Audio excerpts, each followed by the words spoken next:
Fantastic, thank you. Hello everyone. My name is Jitesh Gosai. Nothing to do with Team Jit, just a coincidence. I work for the BBC, so I'm going to assume most of you have heard of us before, so I'm not going to go into any details there. But for the BBC, I work within the design and engineering department. So essentially, we build all of the technology side of the BBC. So anything to do with broadcasting, anything to do with digital software, that's my department. And within that department, I work for the iPlayer and Sounds team, which is basically the BBC's audio and video on-demand services. So essentially, if you watch any of our streaming content, fortunately not available outside of the UK, you'd use our services.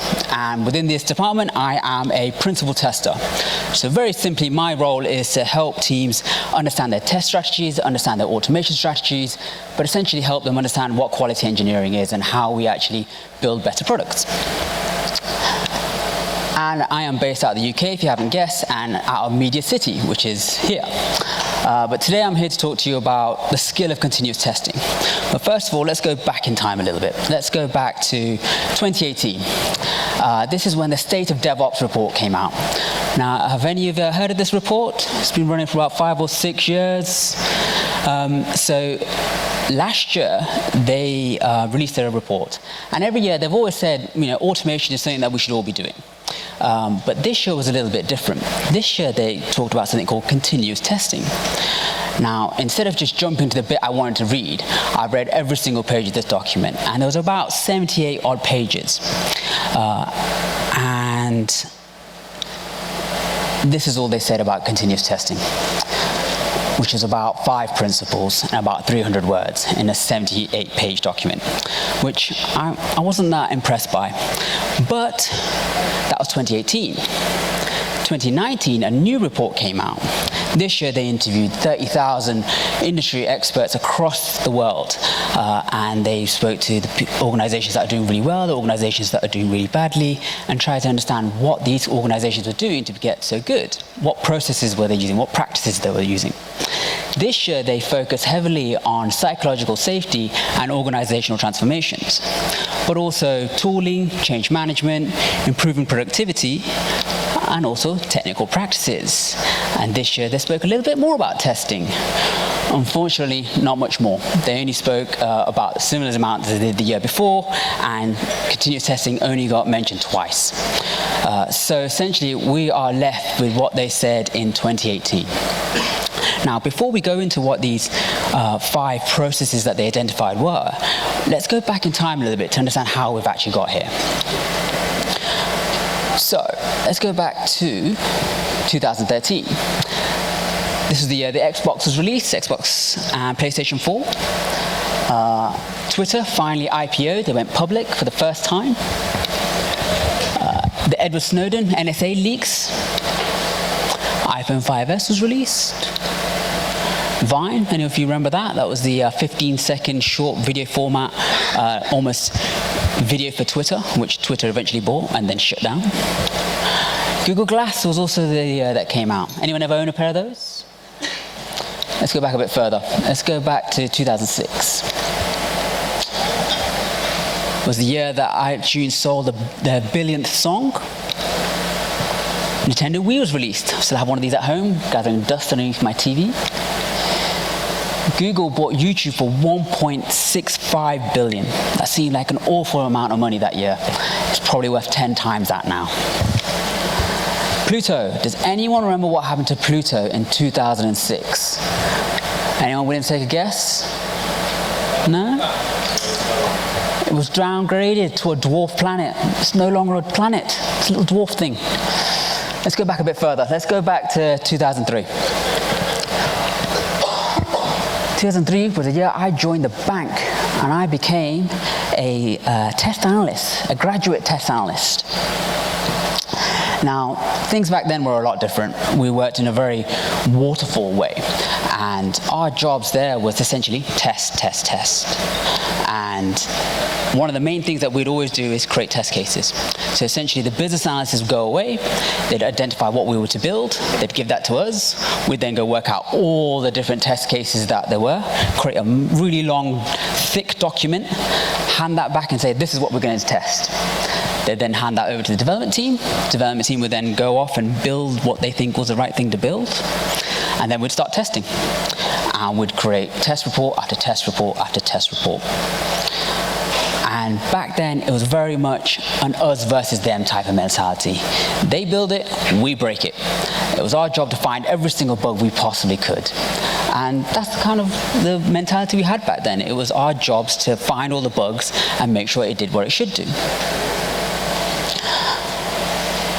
Another problem we used to have back then was outsourcing. Now, I worked in a bank, and one of the big things that they used to do back then was the telephone banking systems would be outsourced to other countries. And because we were all siloed into specific departments, test department, development department, business analysis, etc., it was quite easy just to lift and shift your department to another country. And so we were constantly worried that actually they might just outsource our jobs to another country. And so we'd constantly try and find all the bugs and do our best job we possibly could. This kind of led to a click factory mentality. Essentially, they would hire as many of us as they possibly could, and our job was to just sit there and hit buttons and make sure things just worked. And so it was a very siloed world back then, and things weren't looking very great for us back then. It was quite obviously that we were going to be outsourced or automated away. Let's go forward in time a bit. Let's go to 2006. 2006 was the year I joined a phone company. Now, this was before Android and iOS was released, so I was working for the 4th largest handset manufacturer at the time. And this is a really interesting place in that they were building some of the very first smartphones they had at the time. Essentially, if you could install an app, you could browse the internet, it was a smartphone. Things had moved on a little bit though. It was no longer us versus them, but it was test and dev departments. And previously in the bank, you were lucky if the dev and test departments were on the same floor in the same building. For other teams, they were in different buildings, and in other parts of the organization, they were in different countries. But now we're actually on the same floor. Now, fair enough, we were still different departments, but at least we could see who they were. We could actually go over and speak to them. Another interesting thing that would happen at this organization was, just before they'd release a phone, they'd have what they would call test days. And what they'd do is they'd get every single employee in the organization, whether you worked on reception, whether you were a developer, an engineer, a tester, whatever you did, it did not matter. You put down your tools that day, and you picked up the phone that they were going to release that year. And your job was to use the phone. Use the phone how the end users were. Use the phone however you wanted to. They'd go talk to the test department and say, right, divide up the system, assign different parts of the organization, different parts of the system to go play with. If they find any bugs, they're going to come back to you and they're going to let you know what they found and how they found it. This was the early days of mob testing, and they got the whole organization to do this. Now, the reason they were doing this back then was, if a phone shipped and that phone then went into the marketplace and an end user found a bug, that end user could return that phone. That's not a problem. But then when they return those phones, they return those phones back to the mobile networks, and the mobile networks wouldn't accept that. And they'll turn around to the manufacturer and say, we're going to reject this whole shipment. Now, that wouldn't be a couple of boxes of phones. This would be container loads of phones on ships that would transport all around the world. So all of a sudden, you'd have ships coming back to the warehouses to be reloaded with new software. You did not want that to happen. Over-the-air updates back then was a bit of a pipe dream then. It was still too new. And so having a phone go out and be returned was a really bad deal for these guys. So hence they had these test days. Another thing that they realized was, we found more bugs in the test days than we ever did in the formalized testing or scripted testing we were doing. And so the management started to look at this and go, well, why are we finding more bugs when we're doing this informal, everyone just trying whatever they wanted to try type of testing? Why aren't the scripted testing finding any of the bugs? And they started to realize that they were doing this kind of ad hoc testing. They were just using the system as the user would. They didn't think about, well, let's look at this use case and what about that use case. They sat there and thought, well, how does the end user use this phone? What kind of features are they expecting? And so they started to encourage us to do more of this ad hoc style testing. Some of you might know this as exploratory testing. And this was the first time we were starting to use these types of ideas. And we started to move away from the scripted testing from the banking days, and now more towards this ad hoc exploratory style testing, and actually using test days or mob testing to try and fish out all the types of issues we could have with our systems. And so we moved away from the scripts. Now, we knew the developers were writing code, but we had absolutely no idea what kind of code they were writing or what testing they were even doing. It was a bit of a black hole for us. And so we just had to trust that they were doing the right things. But also, when these phones were released, as long as the end users didn't complain, well, everything's good. We didn't have a clue how they were using them, whether they even liked them. The only metric we really had was, are they returning the phones? Are they complaining? No? Everything's great. And so there was no real end user feedback for us back then. And then in 2007, everything kind of changed. This guy called Steve Jobs comes along and says, I have the future of a new phone, and completely changed the mobile phone industry as we know it. And Android and iOS is now the future. The mobile manufacturer I was working for, well, we all went looking for new jobs. And so that takes me to 2013. Android and iOS are now the kings, and now I'm working for an app company. Now, things have changed here again. In the banking industry and then the phone company, it was very much manual, exploratory-based testing. But now I'm a software engineer in test, or a developer in test, and now I'm writing automation code. And we're using this thing called Agile. And so we have stand-ups, we have co-located teams, no longer test and development departments, but we're all in the same team on the same banks of desks. I know the testers, I know the developers as well. I know their children, I know their animals, I know their birthdays. You know, we talk to each other day in, day out. We also have this like guiding North Star, this reason for existing.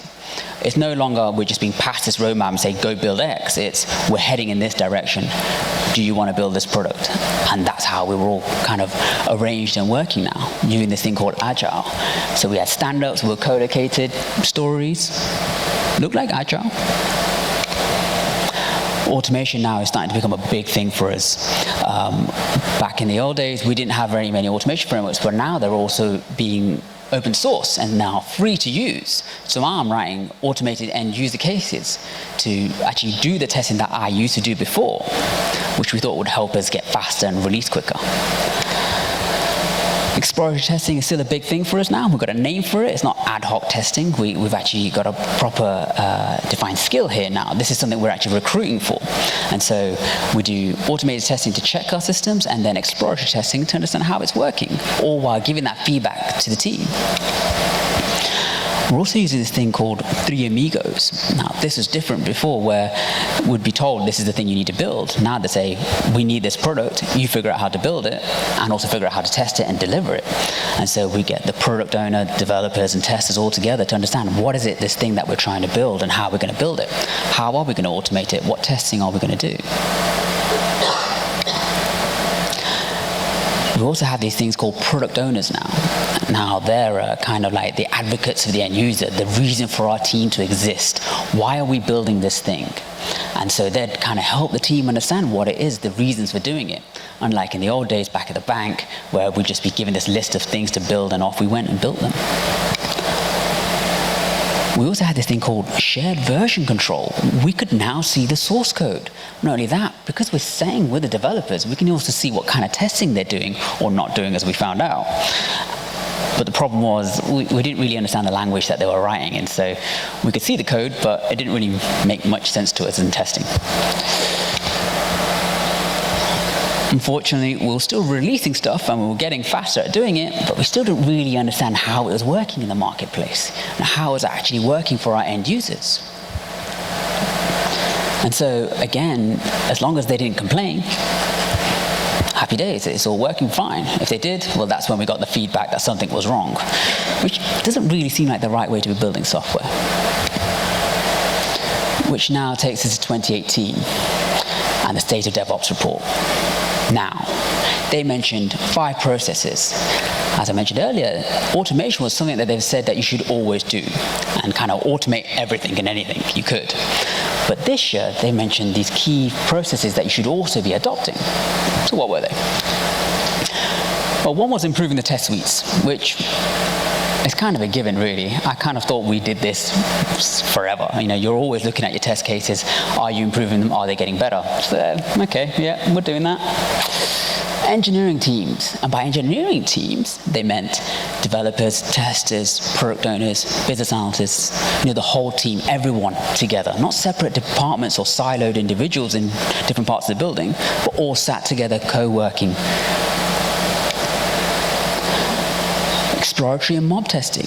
They said this was a good idea, you should be doing this. Yeah, we agree, and we've been doing that for some time now. Test-driven development. Now that's something that developers do. So hopefully they've been doing that for a long time. But supposedly this is one of the key skills you should be doing for continuous testing. And fast feedback. By this they meant your continuous integration system should run within 10 minutes or less. And you want to be getting fast feedback that those automated tests and those TDD tests that you're writing are actually working. So is this it? Is this continuous testing? If we're doing all these things, are we now working in a continuous testing world?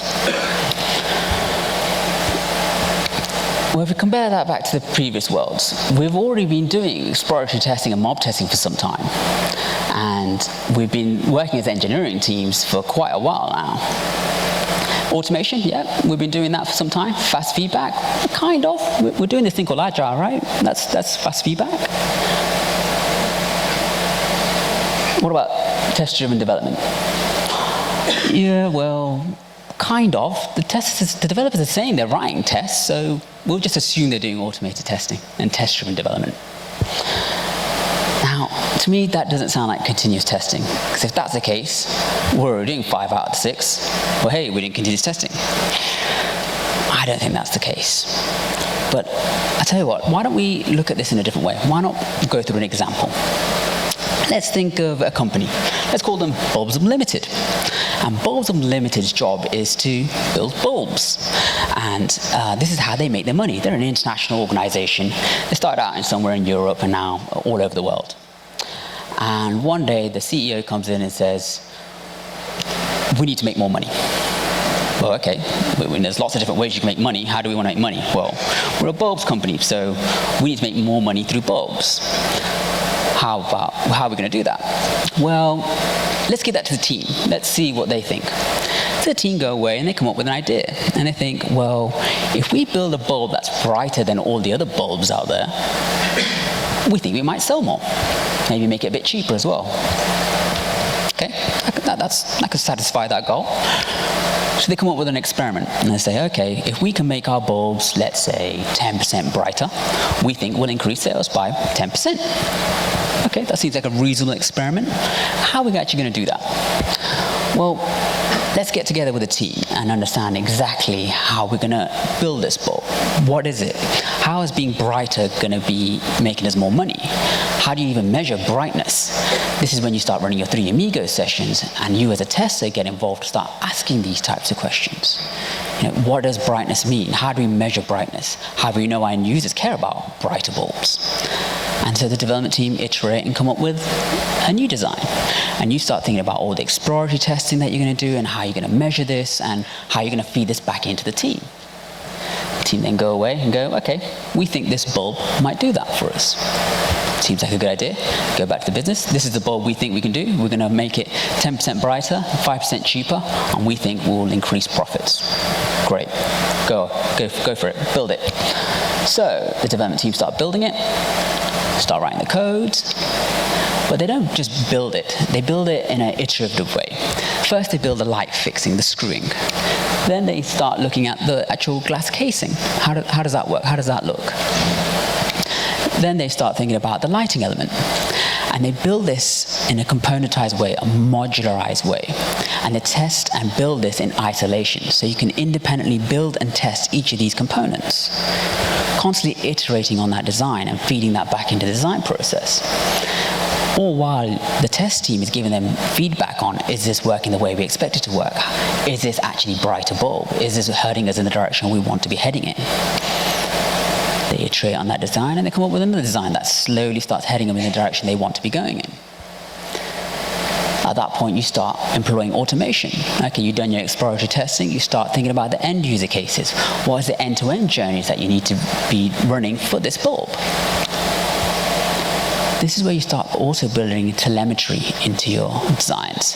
How is this product going to be used in the marketplace? How often does it turn on? How often is it turned off? How bright is it? What errors is it reporting? What rooms is it plugged into? How often are they using it? Do they have more than one bulb? Do they have different bulbs? How is this bulb actually being used? And then you release that to a small marketplace at first, maybe Europe, seems pretty small for an international organization. And let's just see how it works. Let's see how it works in this place. And you start getting the telemetry, you start getting the feedback, and you start understanding, so this is how they're using this bulb. Actually, what it turns out is they don't really care about brighter bulbs. They just want them to be of a certain color and turn on really quickly. They don't want these older bulbs which take ages to light up. They just want them to work fast. It's not about brighter bulbs, they'll just buy more bulbs. Okay, that's a useful piece of information. Maybe if we can make the bulbs cheaper and light faster, they'll just buy more bulbs. We can now increase our sales. We're heading towards our goal. We can start iterating on a newer design. Now, as a tester, you can start using this data in the live marketplace and understand how they're actually using these bulbs. What is actually working for them? What errors is it reporting?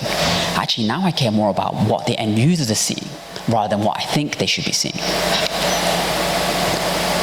So you start releasing that bulb into small use cases, start understanding how it's being used, and then start iterating on that design and sending it into more places. How is it being used in the rest of the world? How does that affect the design? And so now you can start experimenting with different types of bulb designs. What works for one market might not work for another. Maybe another market does want brighter bulbs, so we can build those types of bulbs. Maybe another market wants low energy efficient bulbs. We can build those types of bulbs as well, all while heading you towards your goal. So what is this? This part here is testing the team's understanding. Do they get what they're trying to do? Do they know why they're building this? This is all about testability here. Can you build it in a modularized way? Can you understand how it's being used? Can you test things in isolation? Can you change pieces? Can you iterate on that design? This is all about testing in production via monitoring observability. This is about testing in the real marketplace, but not just monitoring how it's being used, but observing how other things are happening to it. How is it affecting the end users? What other new use cases can you see? Can you find new opportunities here? What new data can you learn? This is all about experimentation. Can we experiment? It's not about delivering the final product, it's about trying things out and seeing how it heads you in the right direction. And this is all about iterative design. How do you do that? How do you experiment? How do you try different ideas? How does that affect the marketplace? Now, this is all very simple, and maybe this will work for you. And you could go back to your organizations and say, well, I saw this talk from a British guy, and he said that you need to now work towards objectives and key results. You know, that works for Google, so that will work for us as well. That will get us towards the goal. We need a hypothesis, right? We've got to experiment, okay? And instead of telling them what to do, we're just going to give them the goal, give them a hypothesis, and throw people at the problem. They'll figure it out. The team know what they're doing, right? We're going to automate all the things. We're going to monitor all the things too. Just ship it. Just get it out there. It will work. And if it doesn't, we'll figure it out afterwards. And we'll just keep trying different ideas again and again and again. Now, you could try that, but I don't think you'll get very far. Another way could be to understand how your team actually work right now. And that is to understand that within any team, we all hold a piece of the puzzle.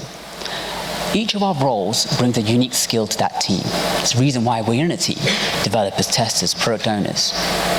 Now, when you put all those pieces together, that's what shows our process. The problem is there tends to be quite a few of us in each of our teams, and to understand exactly how you're working could be quite a bit of effort. So what normally most teams do is they'll probably get the tech lead, maybe the product owner, project manager will go away and go, well, this is how we think we work. And they tend to come back with something that looks quite cool, but isn't really how all the pieces fit together. But at least you now got a way of how this team actually works. But that doesn't include all the different unique viewpoints of each of those teams. It's just what they think it is. So what would be another way? Well, one way you could do that is to run a process modeling workshop. And this is what we did. Now, we took inspiration from a TED Talk called How to Make Toast. And in this, he proposes that you take your teams, put them in a room, lock them away with some pens and some sticky notes, and ask them one very, very simple question. How do you make your product? So for our teams, that was, how do you make iPlayer? How do you make sounds? How do you make whatever it is that you build? And this resulted in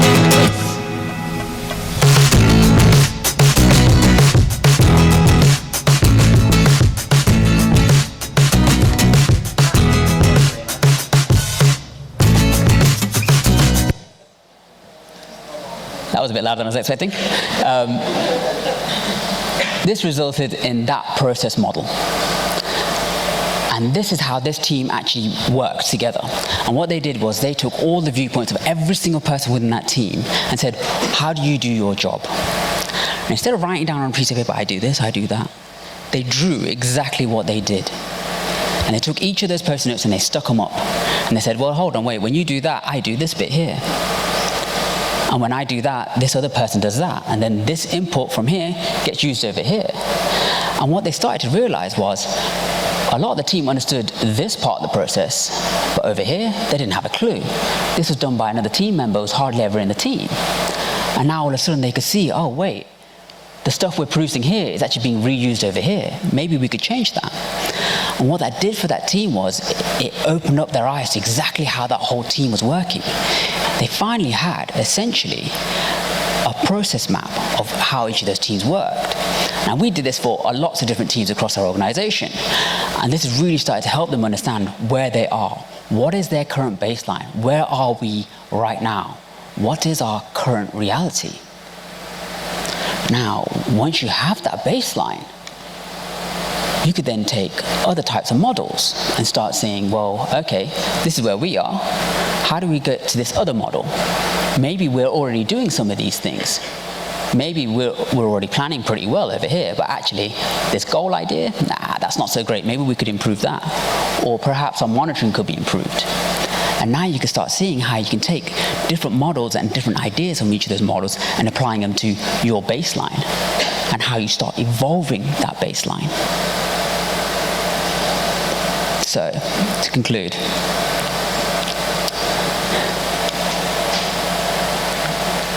the way we've tested in the past has always been very much a phase-based approach. You knew where your job was and where other people's jobs was, and you knew where one job started and another one began. It was very clear to see how things evolved. But as time's gone on, those lines are starting to blur. And where each of us stands is starting to change. And our roles are now starting to blurring into much bigger teams. The jobs that you used to do might actually be done by other people. As for continuous testing, well, this is just one model for continuous testing. And what works for one organization doesn't necessarily work for others. You need to be agile within your context. But understanding your context is not as easy as it sounds. That's why we're using process modeling to understand exactly where each of these teams are and how they understand where they want to move to next. And so they can be agile within their own context. But the real skill of continuous testing is understanding that testing doesn't always look like testing. And the way some people use tools and processes that aren't even going to mention the word testing. It's going to be up to us to understand what risks our testing is mitigating against and how these new tools and processes are helping us do that.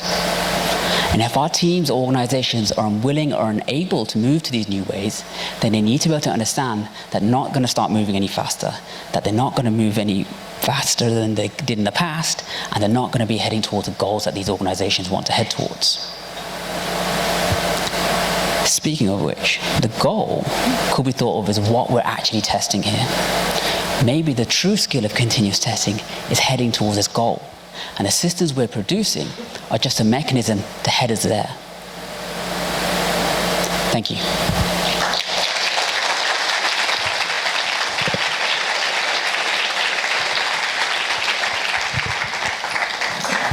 Thank you, Jit. Unfortunately, we don't have time.